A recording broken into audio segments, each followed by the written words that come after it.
Thank you all for being on time. I'm David Saslaw, board member of Great Falls Rising. I bring you greetings from Europe from Jerry Jennings, the president of Great Falls Rising and founder. She can't be here today, but she'll be back in town tomorrow to continue Great Falls Rising's mission. And speaking of that mission, it is a nonpartisan, progressive movement that empowers individuals and connects communities while fostering equality, diversity, human rights, civil liberties, and sustainability through respectful in-person gatherings and dialogue, education, and advocacy. We are a 501c4, and we're now a 501c4 with a QR code. So if you look at your little comment card there, you're welcome to write a question for the candidates. If we have time and it hasn't already been asked, we'll try to get it into the sequence. Melissa in the back there, waving her hand a little higher, maybe. We'll collect your card if you can get her attention. Hopefully we'll be wandering around looking for those. The candidates will start with a question that helps them introduce themselves. Answers will go no longer than 3 minutes in any event, or they'll be asked to stop. And what else? There'll be a recording made of the proceeding, so you'll have the ability to watch it afterwards or refer friends to it from the Great Falls Rising website, which is greatfallsrisingmt.org. Probably also be a post on our Facebook organizational or a group page that'll help you find it as well. So with me tonight let's see, hold on, let me check my ballot. Yes, Craig Duff, Gordon Johnson, Tony Rosales, and Paige Turoski, in order as listed on the ballot. We should all be in receipt of now. Let's have a hand for them for all appearing tonight. Thank you very much. It's a wonderful opportunity to hear directly from them about why they're running for the school board and what they bring to the table. I'll be moderating, and so we might as well get started. So question one. What do you, as a candidate, bring to the table as a potential trustee of the school board, and what caused you to run? Thank you. He already said my name is Paige Turoski. I am currently a trustee on the school board. I am a parent of 2 boys that are in elementary school, so I think that's the biggest reason why I ran, is as a parent I wanted to have that sort of view over my kids' education and input in the learning process that my kids get to take part in. It's a wonderful district. They're learning so much, and I'm really appreciative of all the opportunities. I work for a company in town called Aware. We do behavioral and mental health support, and so I work in one of the elementary schools in the district, and I get to help kids in the classroom, staying focused, working on social skills, working on calming strategies, stuff to help them stay focused as they learn so they can be the best learners that they can be. And through doing that, I get the opportunity to work very closely with teachers. I get to collaborate on how best to help the students and how best to aid them in the classroom. I get to see the whole process of the elementary school right up close firsthand and how hard everyone's working, and I really enjoy that. And I am running for another term because my kids are still in school, and I still would like to stay involved in that way. Thank you. Hello everyone, I am Tony Rosales. I was born and raised here in Great Falls. I went to school in GFPS School District. I graduated from Great Falls High, and then like many of my other peers, I ended up leaving Great Falls to search for educational opportunity. I eventually earned my PhD from the University of Notre Dame in chemistry, which brings its own ability to have critical thinking, be open to inquiry, be data driven, and use data to be able to determine pathways going forward. But then after, so I got my PhD, and then the pandemic hit. And so I started working as a healthcare consultant, but then when the pandemic hit, the nature of my job went remote. And so I immediately reestablished my residency here in Great Falls, since this is my hometown. And I want to be able to provide back to this community that gave me opportunities. And that really stems from a tradition from my grandmother, who immigrated from the Philippines as a nurse shortly after World War II. She found her way here to Great Falls, established Great Falls as her home, where she raised her family. But through all of that, she still recognized that the Philippines, her village there in the Philippines, still had a place in her heart and was still a home to her. And so she always participated or brought back to both her home community in Great Falls as well as her home community in the Philippines to continually improve and provide opportunities for the less fortunate there. And that especially involved education, because she was someone who believed in education. It got her out of the Philippines and here to America. And so that is really where my passion is education, because I believe that education is the tool that allows a lot of people to solve a lot of the problems in today's world. And so that's why I'm running for school board, and those are some of the qualifications I bring. Just to kind of round that off, the community here also agrees that there's some role for me to play as a community activist. I've been called to serve on various committees at the city level as well as here with the GFPS. More recently, earlier this year, I served in the GFPS Consensus Building Group, which discussed our budget. So, you know, I've had a good ample amount of experience throughout my last 5 years of getting involved in Great Falls, specifically GFPS. Thank you. I'll take this, yeah. All right, good evening, everyone. Thanks for coming out. I truly do believe this is a really important position. I believe the school board is very important in our community, and I appreciate everybody using their time to come out tonight. My name is Craig Duff. I am running for school board trustee. What I am not is any kind of a politician. I am not a politician. I have no political agenda or really any agenda with this position. What I am is a parent and a volunteer in the schools, and I've seen through my son's education here and the time I've been in the classroom and around the school. We've got really great schools here. We have great teachers, great staff. I've been nothing but impressed with everyone I've met through the school district. And through life experiences, I can say that not everywhere in the world has that same opportunity that we do. That said, my agenda here isn't really an agenda at all. I think we have a great education system. I think we have strong schools and strong staff, strong teachers. And I just want to see that continue on for my son and future generations here. His teachers, all the teachers I've met, I've been on the PTA for the last few years and seen the struggles that they have and talked to a lot of teachers. I consider a lot of them among my dear friends. And I've listened to them have to say what they have to say about what life in the classroom is like these days. And it's a challenging environment for them. And you know, we need to make sure that they're supported, have the resources that they need, and the support and appreciation of all of us. So that's why I'm here. Thank you. Thank you. Oh my goodness. So my name is Gordon Johnson, and I've had the privilege of serving 2 terms on the Board of Trustees for the Great Falls Public Schools. Last 2 as chair of the Board of Trustees. And it's been an incredible experience, absolutely incredible experience on so many fronts. I've gotten to work with 7 dedicated trustees, 6 plus myself, and we read about conflicts and strife all over the country on school boards, but our people have been so unified in the single purpose of providing the best possible opportunity for our kids that we can. So it's really been a pleasure to work with the trustees, the administrators, the teachers, the support staff. Everybody has been so dedicated. And I'm just so impressed with everything. My kids went to school here. They're grown men now, but they went to Sunnyside East and Great Falls High. My wife taught at Great Falls High for over 25 years in the music department up there. But for me, why am I running? I'm running because of community. I'm running because of you. I'm running because of your kids. I'm running because of your neighbors. I really believe in the value of what it is that we do. You can see it every day. You can see it at plays, athletic events, concerts, lunchrooms, classrooms. What we do is something so important and so wonderful. And I just want to continue to be a part of that.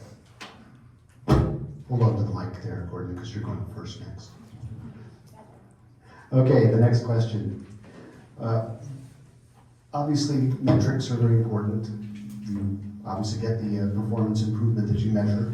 So, since I think we can all agree graduation rates are a critical metric, what role do you feel that the board itself plays in improving graduation rates in the public schools in Great Falls? And how do you think that could be accomplished?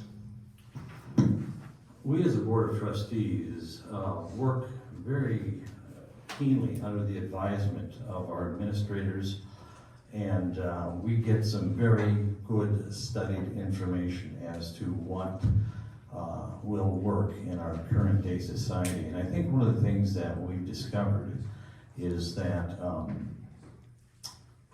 the path to college is not the same as it was when I was going to school, many years ago. Young people are looking for jobs in the trades that pay much better in many situations. And so the dual credit program that we've developed and other programs similar to that. And also, I'm just going to call out our Indian Ed department and what those people have been doing. And they've been so inspiring in their program and what they've done for Native American kids in our area, not just our town, that the graduation rates for those guys has just skyrocketed. So that's just a couple of instances as to what I see as our participating in making graduation rates higher. Okay, Paige, you're next. I think, just to kind of follow up on what Gordon said, our district staff works very hard on increasing the graduation rates. It's already something that's being focused on. And as a board, we hear everything they have to say, listen, and we support them in the decisions that they make because they've been in the career for so long. College is not for everybody, and so offering those other pathways into the trades, into any course that our students see as their future is an amazing way to keep kids involved, having those opportunities so they don't, think that it's not for them. Unfortunately, I think a large contributing factor to dropping or reducing graduation rates is a lack of a value of education at home. If an education is not valued at home by parents, it is very hard for a student to be convinced by teachers and district staff that their education should be important to them, regardless of their path, regardless if it's college or a job. And so trying to bridge that gap and figure out a way to get public and parents back involved in their children's education, actively involved, is going to be key going forward, I think. But offering those students the support that they need, no matter what it is a way that we are addressing it, and we do listen to community, parents, teachers, staff, our district staff, and they're doing a good job. Thanks for the question, David. I'd like to echo what Gordon and Paige said. I think, for one, our path to college is different, and I think we need to recognize that. I think it's a sort of fun coincidence. I actually went to school with Gordon's sons. We were neighbors at one point. So I think that's just kind of interesting, the different generations that you have here, and I think that calls to, begs a question in terms of what are the different challenges each generation faces. And in terms of the challenges that, both Paige and I are around the same age, the challenges that we faced when we were graduating are still fairly relevant to a lot of those who are graduating now. That's another reason why I'm running, because again, I've graduated from GFPS. I know what sort of experiences that students have when they are here, and that they want to leave Great Falls to find different opportunities, and sometimes they don't come back. And I think part of that is because of the different opportunities that we have available and where we potentially push kids in terms of college versus trade skills. So again, I think it's very good that what we're doing in the school district in terms of looking at alternative paths that aren't just college, or different types of college paths that aren't just going straight to a 4-year. But I do want to mention that when it comes, again, I'm data driven, and so when I'm thinking about prioritization, especially as a school board member, I want to be looking at data to determine how much do we need to be prioritizing high school graduation rates. So here's the most recent data. State graduation rates, it's about 85%. For GFPS district, the graduation rate is about 82%, so pretty close. I'm not too concerned about graduation rates because it's a challenge that's shared across Montana, and that's something that we should prioritize as a group of Montana. When it comes to trying to find the issues that we need to prioritize for GFPS, We need to find those unique challenges. To me, it's our elementary school academics right now. So here's within our test scores, our yearly test scores, we've had 6-year declining test scores in our elementary schools. This is where our problem is, not in our high schools, and I would much rather prioritize our elementary schools because of this. So here's some of those stats. In those 6 years declining test scores, right now in the district, less than 10% of our elementary school students who took those tests are proficient in math. About 12% are proficient in reading. This is not the same trend that you see across the nation or across the state. This is something that is very unique to Great Falls, and we need to be addressing it head on. Thank you.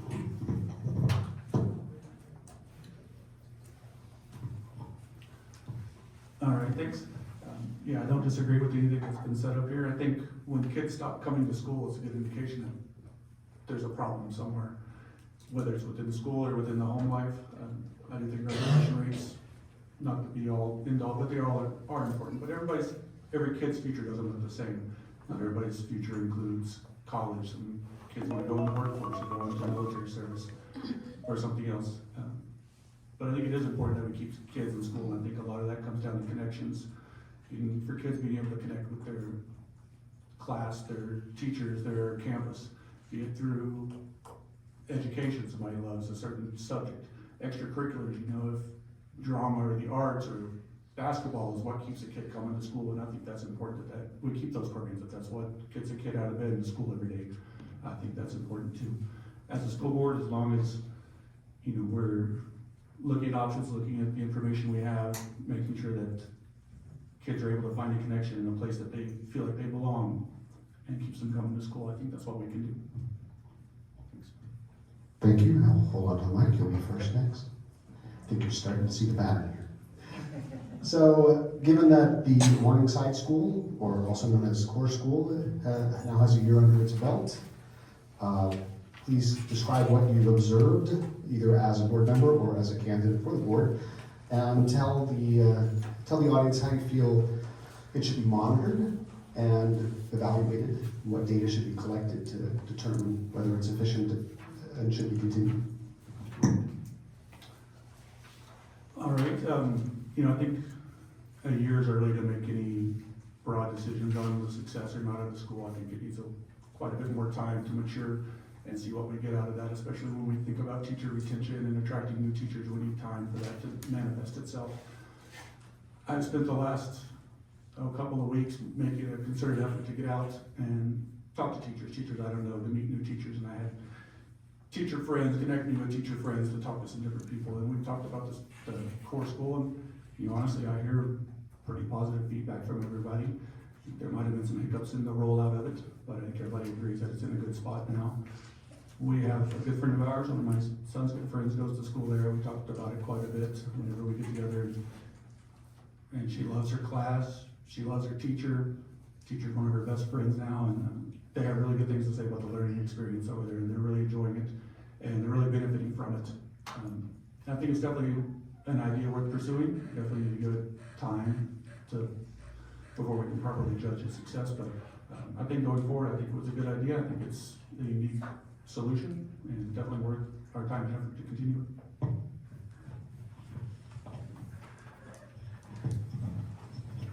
If you don't mind, I'm going to read this. It was on the Great Falls Public Schools website, but it's a newsletter from Superintendent Hoyer. And it says, Hometown Pride, celebrating the unique spirit and traditions of Great Falls. And it refers to the charter school. This spring has been especially rewarding as we've opened our doors to a variety of visitors to witness firsthand the dynamic teaching and learning taking place. From representatives from the Office of the Commissioner of Higher Ed visiting Morningside Core Elementary students to observe the little learners and the big listeners, college students, getting real world experience. This program is brand new and it's an absolute home run. It's a fantastic thing we're doing. We're a model in this department for the state of Montana. Thank you. gonna back up, sort of what was said. I do think that it was a very innovative idea. It's something that our district staff has been asked to talk about at the state level for other schools. Other districts have reached out and asked about it. I've had the opportunity to go over there a few times before the school year started, and since the school year started, I was able to give a couple legislators a tour of the school, and it has gotten nothing but positive feedback that I've heard. The teachers there, the college students there that are called the big learners, they really enjoy it. I think it's a great opportunity not only to make the process of getting an education degree a little shorter and a little easier, but it gives them hands-on experience for the entire time, for multiple years, versus the standard student teaching model, which I've heard from some people who started to be a teacher, quit their job because it was overwhelming, and they said that student teaching was nothing like the actual classroom experience, and this gives them hands-on experience. They're going to get to learn from great educators and get those experiences of what it is like in a class day to day with a wide range of behaviors. And I think as far as our recruitment and retention goes, it's a great way to get people who maybe weren't in Great Falls first the opportunity to be in Great Falls and see all we have to offer and see what our district has to offer our students. And I think it's been good so far. And as far as the oversight goes, there is an oversight committee, and there is a board trustee on it who is a former teacher, and she reports back to us at our board meetings pretty frequently about what's going on and how it's going, and she's been pretty impressed with it, and she would absolutely be the first one to call out anything that would be amiss. And so I have trust in what she's seeing and what she's reporting back to us, and I think I'm really just excited to see where it goes over the next few years and how it grows, and keep hearing back from people. So with first, I think everyone at this table would probably agree that there is no one-size-fit-all educational model for students. Every student has their own individual educational journey, and I think we as a school district need to be looking for different opportunities, alternative models that help achieve us being able to find what that individual educational journey is for students. That's what I see as this core school is providing an alternative model to be able to educate students while also hopefully addressing some of our, incrementally addressing some of our teacher retention and hiring issues as well. When it comes to evaluating, I will mimic what, or echo what a lot of the candidates said. It's really hard to tell at this point. We're only a year into it. In my mind, when I think we can actually start looking at the data for a lot, I mean, we should be talking with teachers, talking with staff, talking with family members, continually get that qualitative information, that qualitative research. But then when it comes to quantitative research, a lot of that should come about year 3 and onwards. So at year 3, we should be able to get an idea about how some of these students are doing with their academic achievements and compare that to the rest of the district. And then at year 5, we should be able to start to evaluate what does that mean for teacher hiring and teacher retention. Now, I think those are just going to be preliminary data, and we'll have to look at that in the long term. But ultimately, this core school program is something that we'll continually have to be looking at as a community and acknowledge that there's going to be hiccups or frustrations, and we'll just have to address those head on. But I'm excited to see where this goes in the next 5+ years and how the data pours out and tells us if this is a model that we should be reproducing elsewhere in the state of Montana and the United States. Thank you. Thank you, guys. Very good. Next up, we're going to discuss curriculum. Again, now talking about the broader public school system, not just Morningside. So what, if anything, would you hope to change about the public school curriculum as it stands and the curriculum adoption process if elected to the school board, understanding that is the job of the district, not the board, but also how do you feel about parental input into that process? We hear a lot about parents' rights. Where do you stand on that topic as it affects curriculum decisions? So when it comes to public school curriculum and what that adoption process looks like, for one, I think we need to acknowledge that there's some realistic expectations that we need to meet when it comes to state requirements for accreditation. And that's really what it comes down to for curriculum when it comes to the evaluation of it and as well as the adoption of it. I would like to see, just because of how expensive curriculum adoption can be, it's hundreds of thousands of dollars, and most of that money does not stay in Montana. Nearly none of it stays in Montana and goes to large publishing conglomerates instead. And so we're just aiding those monopolies when we participate in a lot of that curriculum development process. But I understand the need for accreditation and the need to update curriculum when needed. So I think ideally what I would love to see is that we are evaluating curriculum and adopting new curriculum only when it is truly necessary to improve the educational outcomes of our students. What we're seeing right now with our elementary school students, especially with the adopted English curriculum, is that hasn't really borne out in improving those test results. So I think we need to be careful with how we're managing that money and being able to use curriculum as long as it is still working to be able to meet the needs of our students. Now, when it comes to, I think there's another element of that. It'd be great to see board members to work a little more with the legislature also to be able to address some of those accreditation requirements. Because honestly, and I had a lot of learnings when I was in this GFPS consensus building group earlier this year, there's a lot that we have to do as a school district because of accreditation. And that limits what we're able, it's essentially an unfunded mandate for a lot of these issues. And we need to be able to address, be able to provide good educational opportunities for students, but at the same time we have to meet these requirements that the state requires of us. So I think there needs to be some rehashing on what those accreditation standards could look like in the legislature. When it comes to parental involvement, I think parents are integral to the educational outcomes of students. The research bears this out as well, where parents who are more involved, or families that are more involved in their students' education, those students end up achieving a lot more. I would love to see parents be more involved in the curriculum process as much as they could. But one way I think we could do that is by letting parents have more choice about where their students go to school as well as who is teaching them. Right now, and this is true across the nation for the most part, we are a system that's based off of district boundaries as opposed to open enrollment, and those district boundaries reinforce socioeconomic status related outcomes. So students who live in poor socioeconomic status, they are forced to go to schools that then conglomerate those students, and those outcomes tend not to be best.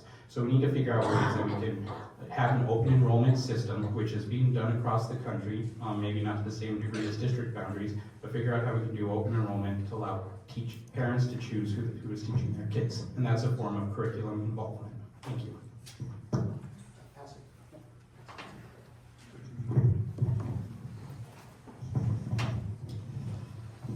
We at the Great Falls Public Schools have two absolutely brilliant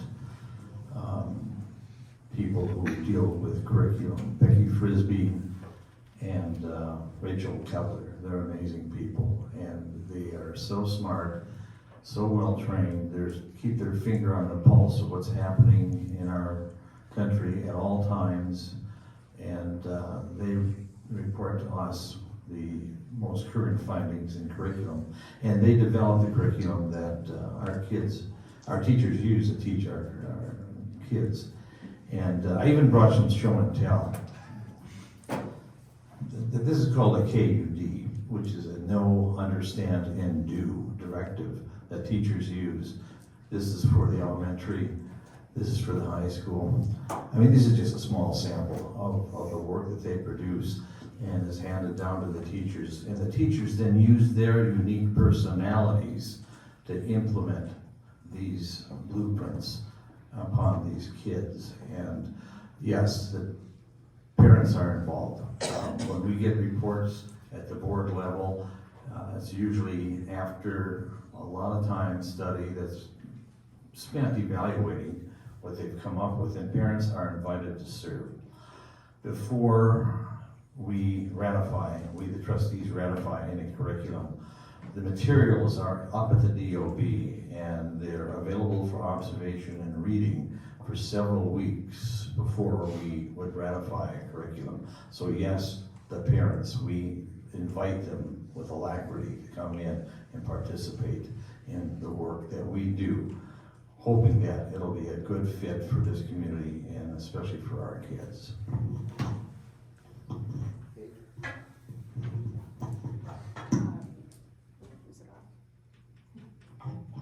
Okay.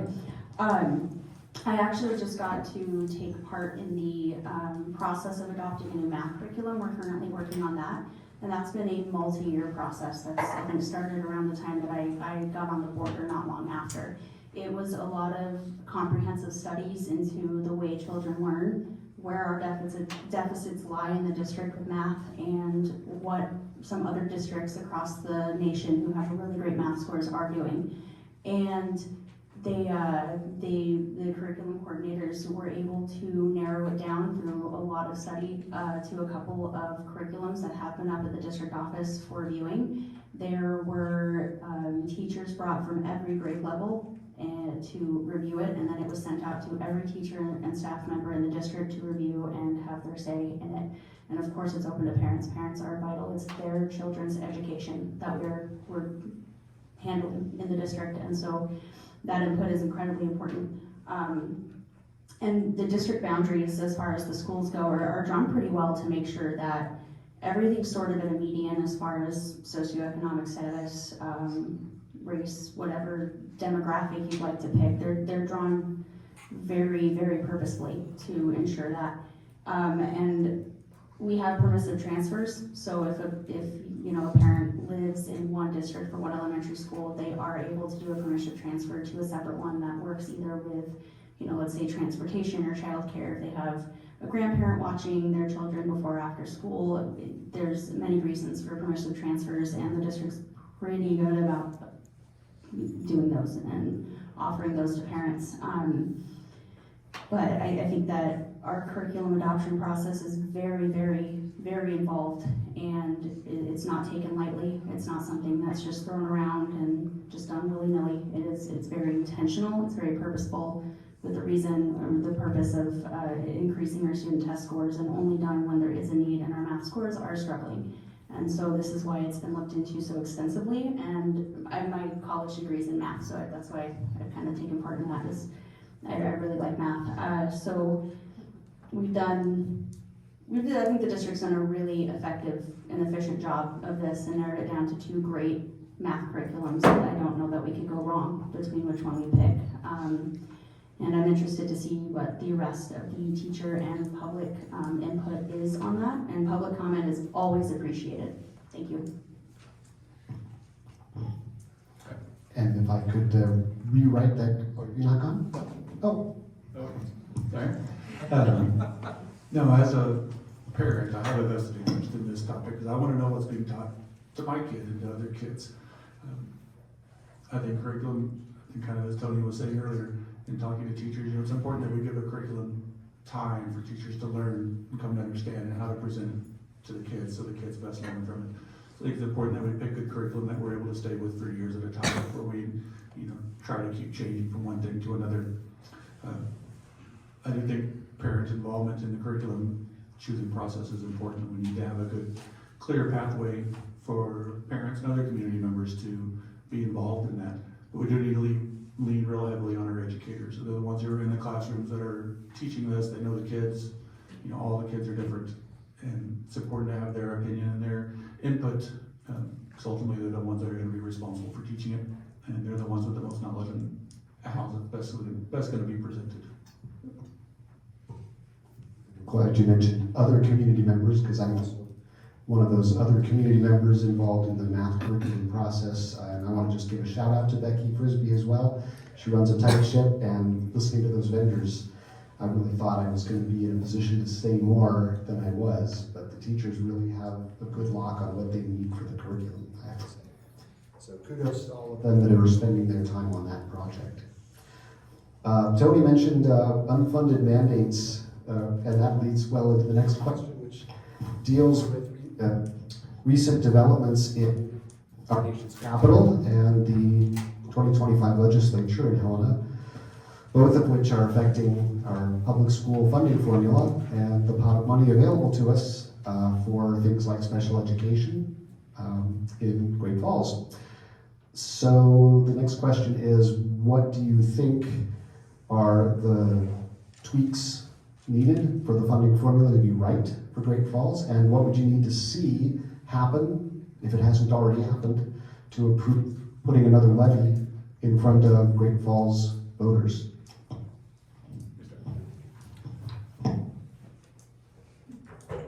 All right, I guess we'll start with the current funding as it comes from the legislature. You know, we're still waiting to see how it all exactly pans out. I've been on spring break, so I've been a little out of touch with the recent events in the last few days. I believe the STARS Act passed, if I read that correctly. So there's some encouraging signs there that, you know, legislatures are looking for other avenues to help us out. I think that has potential to help us out and definitely help some schools in Montana. On the federal level, gosh, there's a lot of uncertainty there. We'll have to see how that plays out. A lot of our things such as special education, you know, they're so underfunded as it is. It really concerns me that they're gonna cut more, and we'll really have to really look at that difficultly when the time comes to what we can do with that.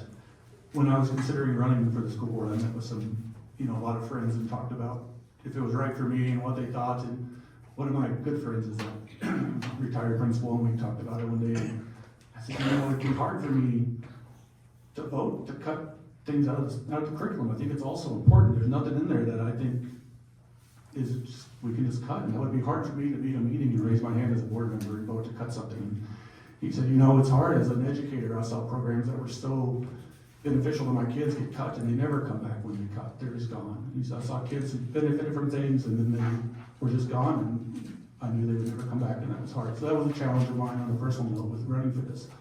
When it comes to funding decisions, you know, I really would lean on my educator friends and everybody in the school and get their input on how to best manage those kind of cuts with the least impact. As far as the levy, I believe that's the second part of the question. You know, I know there's a lot to do with running the levy, if it's the right time to do it, and the impact that has on our community and on our teachers, if it passes or not. And, you know, I think the best we can do is really be honest and transparent with the community and explain our financial situation, and just put all the numbers on the table and show where we're at. It seems to me that, you know, as a homeowner here and a taxpayer, we all have to pay our fair share, I guess, but I think we need to be just fair and upfront and honest with everyone with the situation we're in. We can look at the numbers and go from there. We trustees are invited to participate in a Thursday think tank that's hosted by the Montana School Board Association. And we've been doing this on a regular basis on Thursdays, and particularly during the legislative session. And Lance Melton, who's the director of the Montana School Board Association, shared this information. So there's been a lot in the news about, well, what if the Department of Education is disbanded altogether? Well, the word is that the money would come directly to the states. That's what we hear. So, and Lance shared these numbers for Montana. The shortfall would be $211 million plus an additional $90 million impact aid. So that's $301 million that we could stand to lose if all goes well. It would flow right into Montana. But that's a fun fact. I'm just going to leave you with that. In terms of a levy and such, there's a wonderful organization called the KEY, Kids Education Yes, and they keep their finger on the pulse of this community and on our public schools. And they are very much vigilant in making sure that our kids in Great Falls have the best education possible. And everything, my friends, takes money. It all takes money, you know that. And we're going to be running a shortfall here. And the possibility of a levy in April and May of 2026, I think is going to be real. And if it is going to be real, then we have to start, as Craig said, sharing this information with the public right away and be prepared so that every citizen is prepared to know what could be coming down should we not find the revenue to support our schools in a manner that people have become to expect. I've had the pleasure of serving on the budget committee for the past 3 years, and that's been very eye-opening and informative as far as our budget goes. I think that the district's been incredibly fiscally responsible, particularly with the impact aid through the whole COVID pandemic. They were able to offset a lot of costs with that, things, upgrades to buildings, new windows, new HVAC systems that enabled us to save money in other ways and put that off and better make up for any budget deficits in the past few years, so we haven't had to run a levy, and that I really appreciated that, especially as a homeowner and a taxpayer. I think the STARS Act is great. It's going to ensure that we can increase our starting teacher salaries, which would help with recruitment and retention, just being able to offer a more competitive pay to what the rest of the AA's are offering. I think one area that could change legislatively would be the inflation adjustments. They're usually lower than what the actual impact of inflation is on the cost of running the district. And it helps, but it doesn't fully make up for the cost of just how much, everybody's struggling in this economy. The district is no different. But using that, that's one way that I would support, legislatively. In order to approve a levy, I would have to see a decent proposal that would help with the cost of the district, and that would not be a huge burden on taxpayers, which includes myself. And the benefit of a levy is that we get to go to the taxpayers, we get to go to you voters, we just say, is the district an investment worth making? Is it worth investing in? Do you view it as that?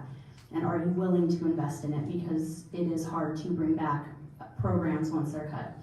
And I love all of the opportunities offered to our students, not just as a parent, though definitely as a parent for my own students. I think that just, it's night and day compared to what was offered when I was in high school, and I love that for them. And I think that that's great. And so if we can continue to offer all of that to our students and not have to take things away, not have to take those opportunities and those programs away, because just because a program isn't important to everybody doesn't mean it's not important to somebody. And I think keeping as much as we can would be the best benefit to our students. Thank you. Funding is one of the major challenges that we face. These budget cuts or budget deficits is one of the major challenges, and a component of that is the uncertainty, as we've been discussing, with what might happen at the federal government level, what might happen at the state level. It seems like we might be getting more support at the state level with the STARS Act, but we don't quite know what's going to happen with the Department of Education. And so I think with that in mind, we need to make sure as a school district we are approaching this and trying to minimize that uncertainty and trying to be financially independent from state funding, from federal funding as much as possible. So I think that takes a strategic initiative to be financially independent, and I think that requires two things. The first is to be a lot more analytical in terms of where we are putting our money, and then the second one is to find more innovative ways for funding or for revenue. On the first one, in terms of being more intentional in terms of where we're funding and where we're prioritizing. I think what the school district did during COVID in terms of moving those funds around to make sure ends were met was great. But when I look at the last 17 years, so I think that puts me at either a sophomore or junior in high school the last 17 years. But when you look at how the funding has increased year over year for GFPS, the general fund has increased on about an average of 1.7% year over year, which makes sense if you follow the state funding formula and how much you can increase. When you look at some of those sub-budgets, so instruction budget, which, I mean, that's sort of the purpose of public education, has only grown by 0.4% year over year across those 17 years. Again, the baseline for the general fund was 1.7% versus 0.4%. Another example is student support only grew at 1.0% year over year across those 17 years. Where did that budget go? The administrative district budget grew by 3.6% across those 17 years. Extracurriculars grew by 9.4% year over year over those 17 years. And business budget grew by 9.5% year over year across those 17 years. Again, that's all in comparison to the 1.7% across the general fund overall and 0.4% for instruction.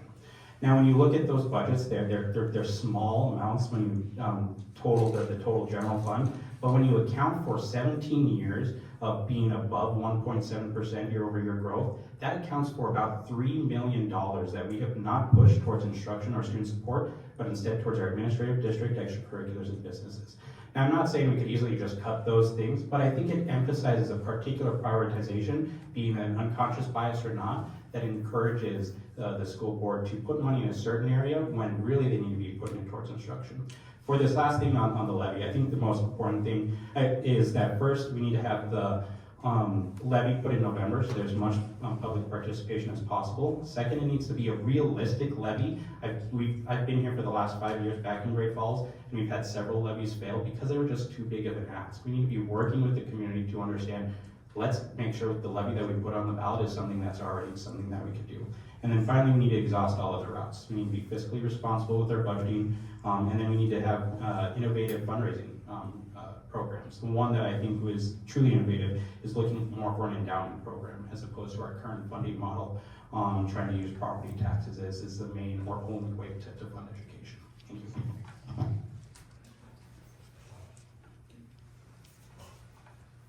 you. Okay, so only two more pre-canned questions, and then we'll take some from you all. So this next question deals with non-curriculum, non-instruction-based funding needs of the schools. So do you feel that the school district addresses mental health issues and concerns adequately amongst the student base? And if so, explain an example that you've witnessed where that was that played a key role. And if not, what would you suggest for improving the posture of Great Falls Public Schools towards the mental health of attendees?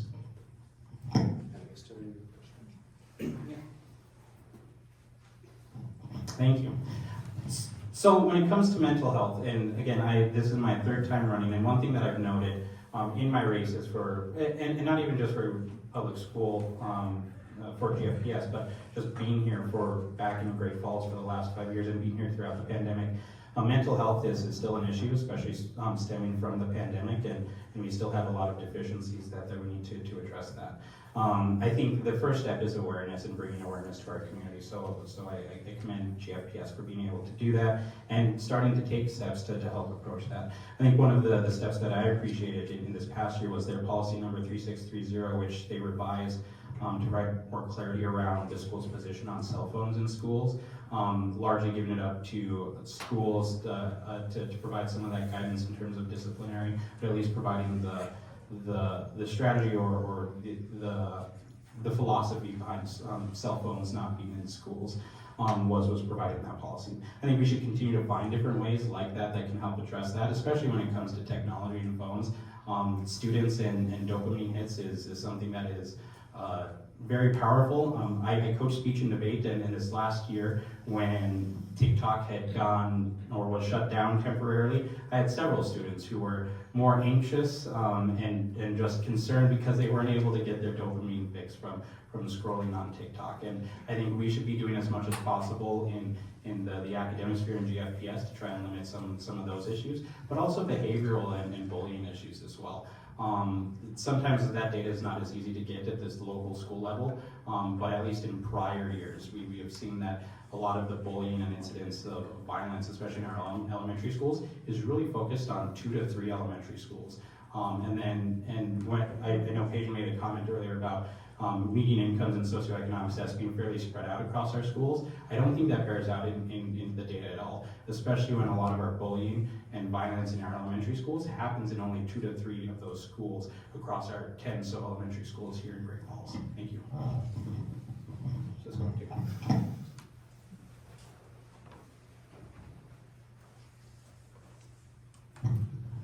All right, I've been doing a little reading on mental health and students, school-age kids, adolescents is a nationwide, probably a worldwide problem, and it's growing exponentially every year. And it's definitely going to take a lot of work and effort to get ahead of that. We're probably behind the curve. The world's just changed so much, so rapidly that we're just probably not really in a place to stay ahead of that. I've heard some good things from people in the district involved with the district and what the district's doing to help with that. The mentoring program they have with kids mentoring other kids with mental health issues, I think, from what I've heard, been very successful. One thing we could probably do as was mentioned earlier, is just outreach and raising awareness among the community of what's going on. My previous career was law enforcement, and I saw through that a lot of the troubles kids had with online stuff. And that's a real big issue. It's an issue that wasn't an issue when I was a kid, so I struggle to understand it as well. But I do have some insight into that through previous careers. One thing I did, I was on the PTA at my son's school for the last couple of years, and we brought in the last 2 years law enforcement professionals who give a presentation. We directed it specifically at parents of the dangers of online to kids. And I know it's not news to me because I deal with it a lot at work and I talk to a lot of people that do, but I know a lot of people just don't gather that's out there, and it's a struggle that kids face all the time, and it's something we can definitely raise awareness of. That leads to a host of mental health issues, and it can really go down some dark roads. But I do think the district is doing some good things. We could definitely improve the support system that we have in place, but it all takes money, and we're doing the best we can with what we have. But it is important. It's important in so many factors.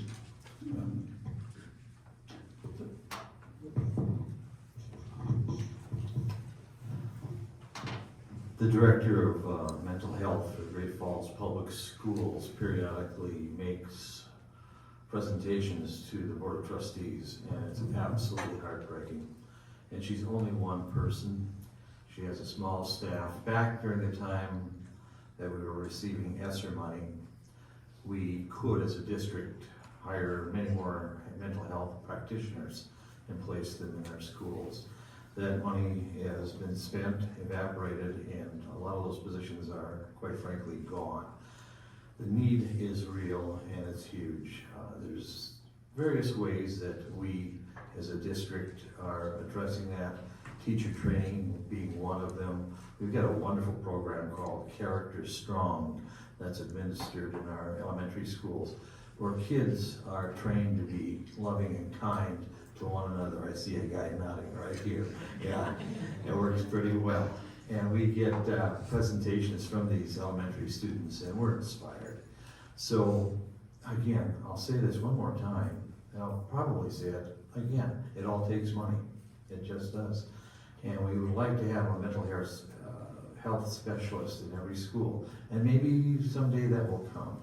But in the meantime, we need to take care of each other as best we can and help those people who are the professionals do their work as spread thin as they are.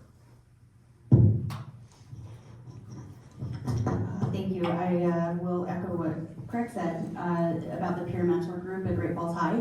It's doing great things. We get updates from them. They come to our board meetings and they kind of tell us what they're doing in the schools, and it's to sort of break that stigma around mental health and around talking about your feelings. And it's okay to have bad days. And it doesn't mean everything's bad. It's just, sometimes things are bad. And they're helping their peers work past that, so it's not an adult talking down to them, but it's actually their peers. I think that's great. Andrea Savage of the district started universal screenings of our 6th graders for suicidal thoughts and ideations, because the statistics were showing that over 60% of our district students who were presented to the ER with suicidal thoughts and ideations were 6th graders, over half.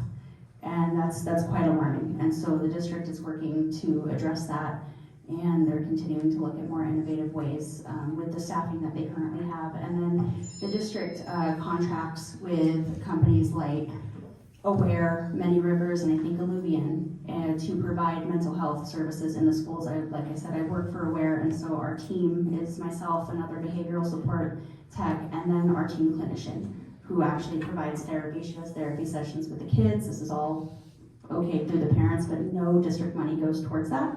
The child's or the parent's insurance is what's billed, but they contract with that to help provide that extra mental health support for the students who really truly need it in the schools, the ones who are having it affect their behaviors, which therefore affects their learning, and they're at a learning deficit because of these sort of behaviors. Sometimes it's home stuff, sometimes it's not. And so I think the district is looking at those ways and what can be done. And I think that they continue to need more support. Our school psychs and our school counselors are one area that we're having trouble hiring. Every year there's a shortage of them, and so I think working on that and continuing with that recruitment and retention of not just our teachers, but our support staff as well is going to be vital going forward. But I support what the district's been doing, and I support the direction they're taking of continuing to support that. Very good. Actually, I had one more question from the pre-canned list that I distributed to the candidates beforehand, but one of the questions that you've submitted actually is close enough, and I think better phrased than mine, so I'm going to start the audience questions, and we're going to reduce the time now to 2 minutes, if you don't mind, with 30-second warning. Thank you. Also, one other point, a number of questions have come in for individual candidates, which I gave you the option to do, but since there's so many questions for all candidates, I think we're going to stick to those now. If you want to ask individual candidates, I hope you'll stay and take questions for your individual platforms and candidacies. Thank you. So for all, starting with Paige, how much are you willing to fight to prevent programs from being cut in arts, music, and special education? And how, or I guess I should say, name one way you think we could raise money to help keep those programs around in lieu of a levy? Yeah, absolutely. I think those programs are incredibly vital. As far as, like art goes at the elementary school level, our classes only get art class one day, 1 or 2 times a month, usually about once a month, because the art teacher is spread throughout all the elementary school students, and we just don't have the funding for that. I would never want to cut anything. Like I said, so everything's important to somebody, and it would be really heartbreaking to have to take something that someone loves away from them. The state legislature last time opened up a tax credit where people could donate and they get a dollar for dollar match on the next tax year as a tax credit on their own personal taxes for what they've donated to the district in any amount, and that's been significant. I wouldn't be opposed to seeing something through the foundation, who is amazing. They do such a good job with fundraising and supporting our programs and our students that I'm sure they would be more than willing to work on something that would allow a fund for donations to the arts and the extracurriculars that we have. It would be terrible to have to sit and make those cuts. I would never want to take opportunities away from students. I would never want to take jobs away from people. And that would be one of probably the hardest thing I'd ever have to do on the board. And I really hope that we can be innovative enough and we have enough public support that day won't come for me. So, thank you. I know it's small here, but I'll describe it here. So I'm showing a little graphic here about our population growth here in Montana and Cascade County more specifically. The blue line, if you can see it, I know it's probably far, but afterwards you can come up here and take a look at it. The blue line is Montana more broadly, the orange line is Cascade County, and you can see the blue line, like that's just constant growth for the last 10 plus years. How far do I go back? 2012, so about 13 years, constant growth. When you look at Cascade County, before the pandemic, it was stagnant. A year, 2021, it grew because of the pandemic, but ever since, it's been stagnant again. We need to have some realistic expectations here in Great Falls that our enrollment is not something that will likely be growing. It'll continue to either be stagnant or decline in the future, and that will have impacts on what we're able to provide for students. I don't want to cut any programs, especially when it comes to educational or extracurricular programs. Ideally, if we do have to address some of these budget deficits, I would rather see consolidation rather than write out cuts, meaning that we are able to, for example, combine sports programs together, so then we're reducing on the number of coaches that we have. That's kind of what we do with speech and debate. We're unable to hire many coaches just because there's not many debaters who are able to coach that sort of thing. But when it comes to busing our students, we end up sharing a bus between Great Falls High, CMR, and even Great Falls Central Catholic to be able to save on some of those costs. I think there's some of those different opportunities to be able to consolidate, not necessarily cut these programs all outright. in addition to that, and I tried getting into this a little bit, but, and I think Paige was starting to land on it as well. I would love to see donations be a substantial part of our revenue here in GFPS. Another reason I brought this out is because what this is telling us is the people who are, the students who grow up in Great Falls or in Cascade County end up leaving, and as a result, the main folks you end up meeting on a day-to-day are people who are not from Great Falls, because a lot of our Great Falls students are leaving. And that's really where a lot of our wealth is. We need to adopt a similar model to universities and seek endowments and ask our alumni who are no longer here in Great Falls to contribute back to this community that gave them their opportunities in the first place. Thank you.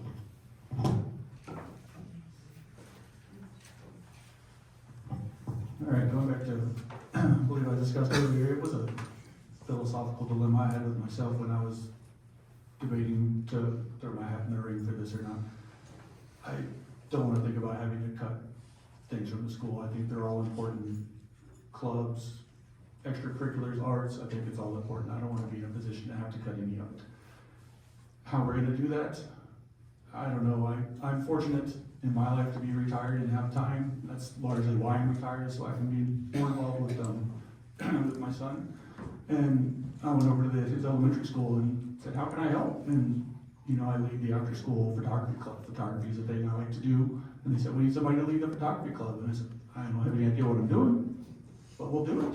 And so for the last 2 years, we've had the after school photography club, and I volunteer my time. The school has some equipment, and we do some fun things around the school, and it's a couple of weeks long, and the kids seem to love it, and it, you know, gets kids excited. They're excited to come every day. I think there's a lot of opportunities that we can look into with people volunteering, such as me, with, you know, even in my neighborhood, there's people that have so much to offer. If we can get them back into school in an after-school capacity, so much to share, so much knowledge and experience to share. As was mentioned, if there's some way we could do it with donations and things like that, I'm open to that too. I think it's important we explore all avenues to keep those in our schools. We've seen the devastation that's been created by cuts in the arts in Missoula and Helena in particular. It's been tragic what's been going on in these communities, and whether or not they'll come back, who knows? I know that this community is vigilant in supporting its arts programs, its athletic programs, all their programs, because of the benefits they provide for kids. And I want to shout out to our finance people, led by the stalwart Mr. Patrick, and the three trustees who have served on the finance committee. Mr. Bronson's here, Mr. Finnegham's here, and Paige. These three people who have served on the finance committee. Our district is so incredibly financially responsible. In comparison to the 8 AA's, we, I think, are the most responsible in terms of how we spend our money. And so we haven't had to make these cuts yet. But if we're faced with that potential, yeah, we're gonna roll up our sleeves. And we're gonna make sure that we're in a position to maintain these programs for our kids. Okay, next question from the audience is one I probably should have come up with myself, because it's right down the middle of the spirit of Great Falls Rising. I have, and it's not me now, it's you. I have, in the course of the last decade, become quite concerned about the lack of knowledge of how our government runs. Do you think that we need to reestablish robust civics education like we once had in our school system?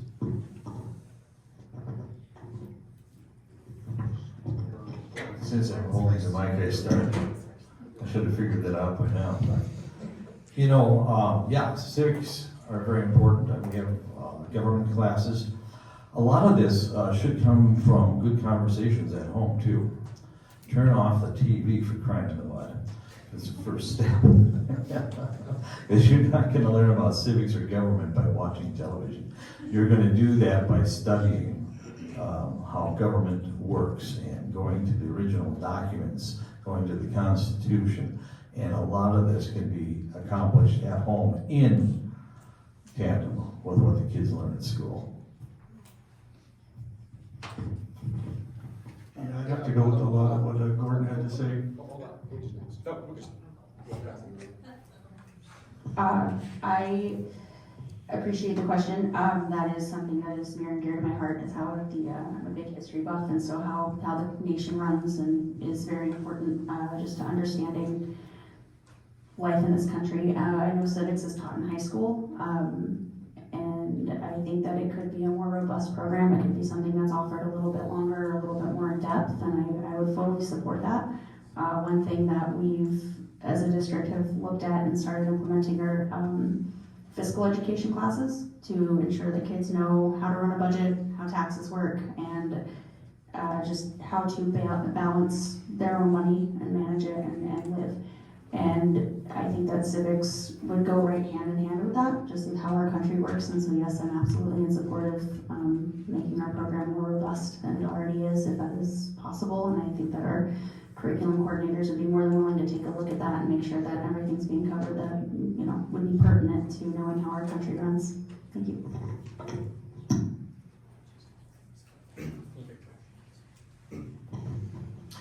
Civics is incredibly important, and I think when it comes to high school education, I mean, we have Montana government, that is something that is required within the GFPS. And I remember taking that class. I remember it was a good portion of Montana history, which I thought was important and valuable. But then we missed out on a lot of the more, I would say more of the civics elements. So how does our Montana state government work? I think we all get a reasonable education when it comes to our federal government. We all look at that Constitution at some point in our educational journey. We look at the Bill of Amendments. But I don't think I looked at the Montana State Constitution until I probably came back to Montana. I looked at it or reviewed it a couple of times, but like truly reading it in its entirety wasn't done until recently. And I think that's where we should spend some more time, because there's certain things in our Montana Constitution that are very unique. Our right to privacy, how we place education and its importance here in Great Falls and Montana more broadly is also very unique. That's not something that you see in some of the other state constitutions. And so I would love to see much more education when it comes to civics and getting students ready to, what I view as part of the real world. They will be interacting with the law and different legal elements throughout their entire life. Hopefully not in any bad setting, but they will be interacting with the law and these legal entities, and being able to start that journey or get them prepped for it in the primary and secondary school, I think is more important now than ever, with the importance of law and how incredibly expensive it is for a lawyer. Yeah, I concur with what's been said. I think it's really important. It's important that our kids have a good understanding of how our government works, state and federal as well. I know as a parent, I'm excited every time my son comes home and is like, we're watching the news or talking about current events, and he's like, oh yeah, we studied that in school. And that opens the door to a great conversation. But I love it when he comes home and talks about something he's learned in school and as it relates to something going on in current affairs. I just think it's an important thing for everybody to know. Definitely a good thing to learn in school, and a good conversation to carry on at home with you as well. And if that discussion sparks your curiosity, I'd just like to point out the previous textbook that was evaluated was the History and Civics textbook, and there is a reference copy upstairs at the library. And I've spent an hour and a half with that, and I'm actually quite jealous that I didn't have that textbook when I was in high school, because there's a lot of really good information in there. All right, so the next question is a two-parter, but the first part is a one-word answer, yes or no. Given what we've learned over the past several years about the importance of preschool education, do you feel that the district should be involved in preschool programs? And then spend the rest of your time saying, if so, what type of programs would you support?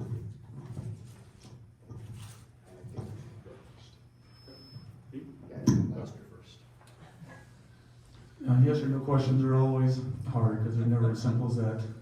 Do I think the school district should be involved in preschool? Yeah, absolutely. I think setting kids up when they show up to kindergarten, I know, been talking to even just teachers recently, You know, we get kids show up to kindergarten that don't have the basic knowledge that they need to start, and we have to bring them up, and other kids are showing up better prepared. Now, how that's gonna happen, you know, as Gordon mentioned earlier, everything takes money, and that would be a fiscal challenge, I think. But I think it is important education starts early. If we can get kids into kindergarten starting with a better foundation, then I think that's better for everyone. It starts them off better and gives everybody a better foundation to build from. Yes. And I think reading is key. Studies show that if a young student, young child can't read with some proficiency by 3rd grade, the rest of their life is going to be difficult. So absolutely, it's very important that we start teaching. Their little brains are ready to absorb, so let's take advantage of that. Yes, absolutely. I think we should, and we have our early learning facility where some of that's done. And so increasing the funding for that, if at all possible, would be great. Our new language arts program focuses on getting kids proficient by the end of the 3rd grade, and that is, I think our current 1st graders were the start of that in kindergarten.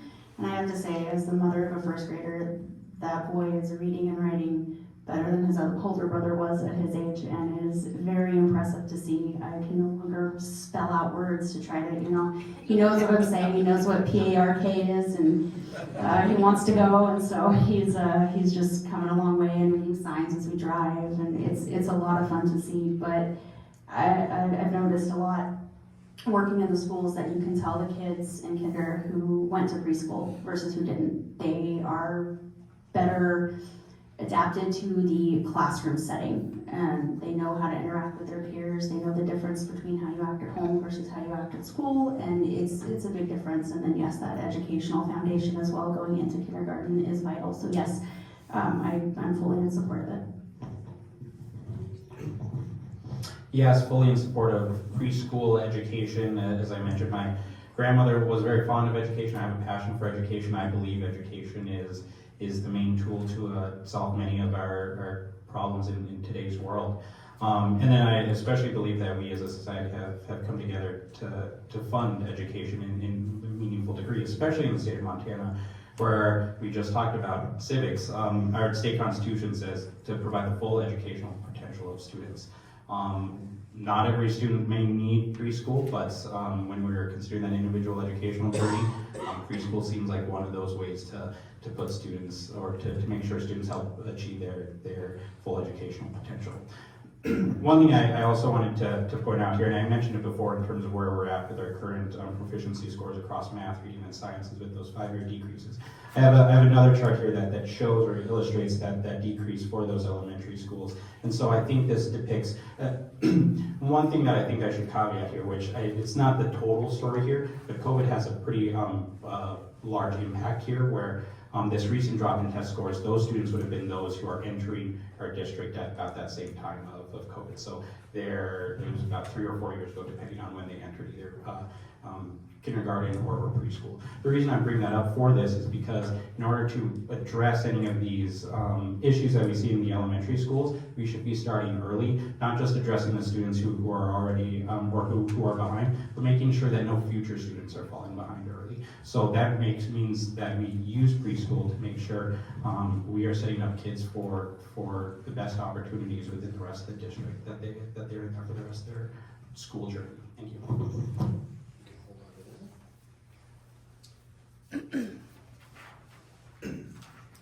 Okay, next up, I'm going to modify the question. You'll recognize it, I'm sure, if you wrote it, but I'm not going to name the specific demographic group that's called out in the question. But how do you believe that the school system should support religious inclusivity with the current climate towards fill in your favorite demographic group that would be out of favor at a given moment and might not get public support? So how would you plan to, or believe that we should support religious inclusivity in the schools with, let's just say, equitable distribution of that support for all? If I'm understanding the question clearly, it's how would I make sure that it's different faiths or cultures or whatnot, that there's more inclusion there and it's not focused on one particular belief system. I think we should look to Montana law here, because as school board members, our job is to mitigate any sort of potential risk that might come around. When we're talking about religion in schools, there's definitely a lot of risk that can come from those sorts of conversations. So I think we need to examine what state law says and follow that pretty closely. In terms of what state law does say, Montana Code Annotated 20-7-112, it's pretty clear on what's allowed in schools and what isn't allowed. You're not allowed to distribute religious material, but that does not exclude being able to have religious material, say in the library, or using it as part of educational material for the historical, for important historical or contextual reasons. And then outside of that, even prayer is allowed as long as no one is compelled to participate. So as long as we're not teaching a particular religion and instead teaching it more of a historical capacity, or bringing it up in that historical capacity, then we should be okay, and that leaves the door open for different belief systems to be able to come in that way. And then even for prayer, for students or teachers or staff members who want to practice their faith at the school, as long as they aren't compelling anyone else to do the same, then they have that freedom to do so based on Montana state law. Thank you.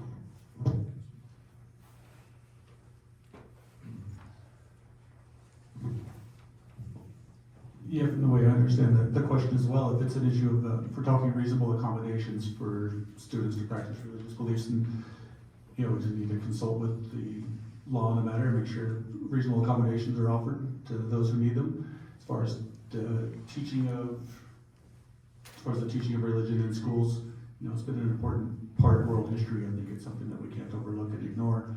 But if it's a matter of, reasonable accommodations, making sure that accommodations are open to everyone, then yeah, it's something we need to consult with the relevant state law, federal law, and make sure that we're in compliance with and extend those reasonable accommodations.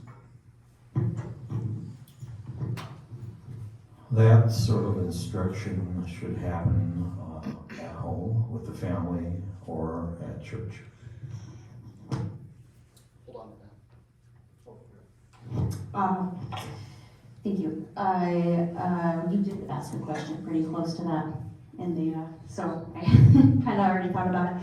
As for teaching it, history, religion is inextricable from human history. It's been a large part of it. There's a lot of history that's happened either because of it or over it or in regards to it. And so teaching of it from that, third person historical perspective is, you just can't properly teach history without it being part of it. As for religious expression, I believe we reviewed a policy over this in the past couple of years, because I've been on the policy committee, and we reviewed it, and it does follow state law to the T, and we are, anybody can express their own views as long as they're not forcing people to partake in that. As for in the classroom, I think whether it's religious or any other ideology, any other belief system, if it's not part of the curriculum, it shouldn't be being taught.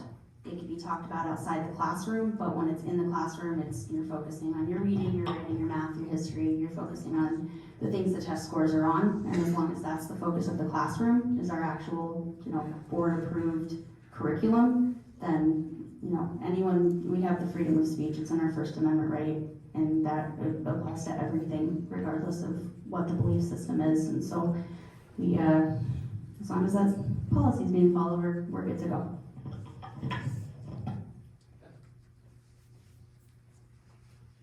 All right.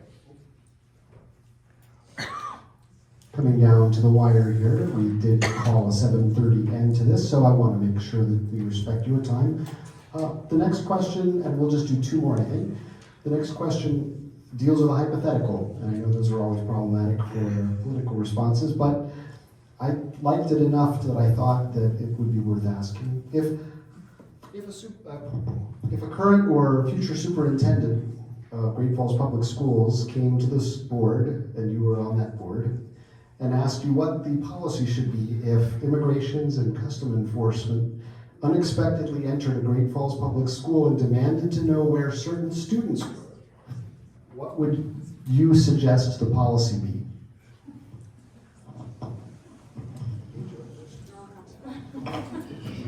All right, what do I want to get first?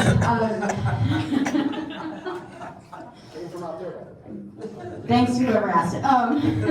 No, I appreciate the question. I think that policy is pretty tricky because we can come up with our own policy, but we greatly rely on either federal law, state law, and legal advice from MTSBA. And so I think before any action was taken, we would exhaust every avenue of finding out everything about it that we could before we just, complied with something where, we like to do things by the books. And so I don't doubt that that would be any different. I think that, we would find the answers before any action was actually taken.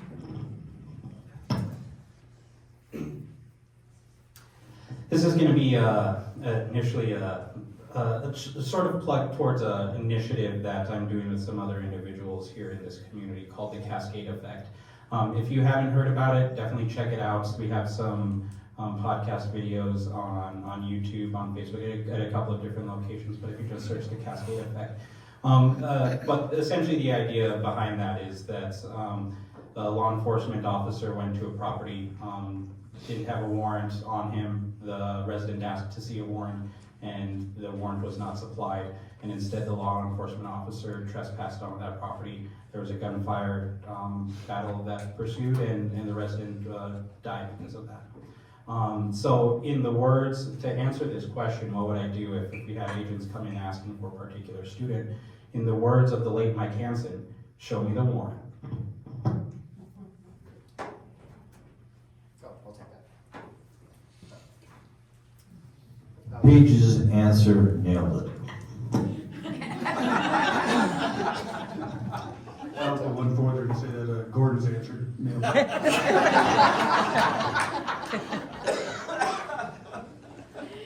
I had a feeling something like that would happen. All right, we have just enough time for one more question, especially since I'm going to go back to the 3-minute wrap here. You guys each have 3 minutes for this one. We have discussed several issues here tonight. Name your top 3 priorities that you want voters with their ballots in hand to think about you as standing for as they mark their ballots.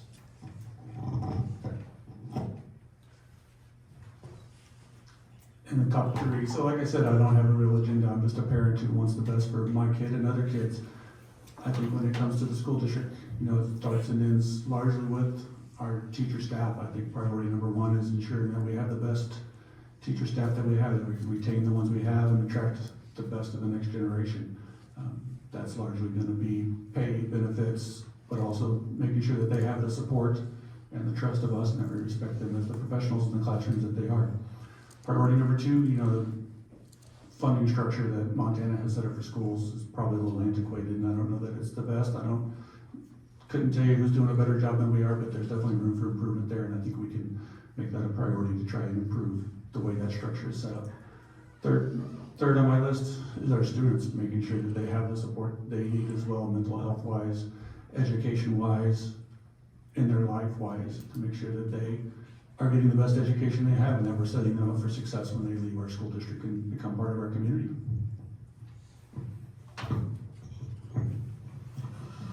Yeah, supporting our teachers is number 1. These people are incredible. They bring their talents, and they are not only concerned with the learning that takes place in the room, but the safety. We send our kids to school hoping that they'll learn something, but I think if we were to be honest with ourselves, our first priority is that we're hoping that we're sending them someplace safe.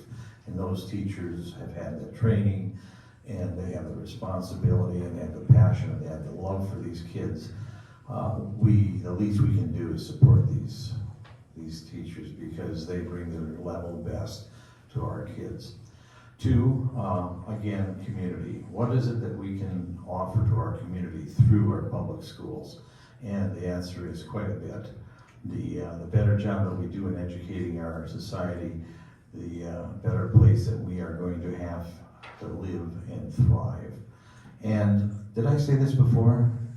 It all takes money.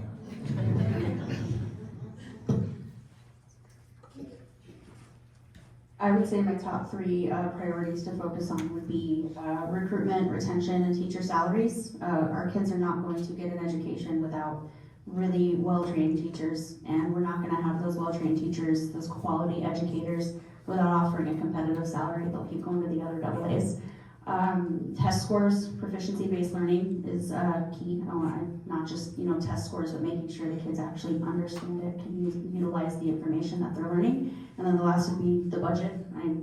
Having been on the budget committee, I've seen it up close and personal for a few years now, and so much goes into it, and it's a very big process. And kind of tying into my first, 84% of our budget goes towards salaries. And so a lot of it goes, and so those three would be my biggest priorities. The first priority, and I think is the most important, is our students and our student achievements, and I think teachers play an integral role into that. So I think we need to make sure that we're supporting our teachers in different ways, but we're also looking for different ways to make sure that we're addressing some of those deficits within our student achievement. As part of that, I think the second priority, which I think we've talked about that quite a bit tonight, is more collaboration and involvement with the community. So making sure that GFPS is in the community, involved in the community, but also involved in working with parents to make sure that parents are involved with their students' education. I think that's probably one of the most consistent things I hear when I talk to teachers, is that one of the issues that they face when it comes to trying to address some of the lack of proficiency in scores is just getting parents more involved in their students' educations. And that's a challenging problem, because that's something that's happening across the nation, across the state, and happening here. But we need to tackle that head on and talk about it to be able to hopefully find some ways we can get more parental and family involvement within GFPS, and hopefully we can do that at the community level. So those are the first two priorities. The third one is at odds to those, and that's what everyone else mentioned up here, and that's really our budget shortfalls. We can't continue relying on property taxes here in Montana broadly, because we have aging populations, especially here in Great Falls, who are unable to accommodate some of these increases in levies, either from the natural increase in levies or from new levies that are asked. And so we need to have a strategic push as the school board to find different ways to fund GFPS that are not based off of property taxes. So using things like the STARS Act as that step forward to look at other tax systems to base our funding off of, or just looking at more innovative approaches like endowment programs that university systems are using. But those are my three priorities: student achievement, making sure we're using the community to get more family engagement with the students, and then third, addressing that budget deficit. Thank you for having us here tonight, everyone. Let's have a big round of applause for all the candidates. And to quote one of the incumbents, it is all about money, and there are costs associated with events like this. I'm putting out the donation baskets. If you do come down to chat with the candidates, please consider us. If you feel like your decision process was aided in any way by tonight's event, we'd definitely like you to either scan the QR code on the comment question card or contribute cash or check. We definitely appreciate it. We are a 501c4. And you can let that guide your decisions. And thank you very much for attending. This will be online within a day or two. Please tell your friends, and please vote. Thank you. Thank you, Dave.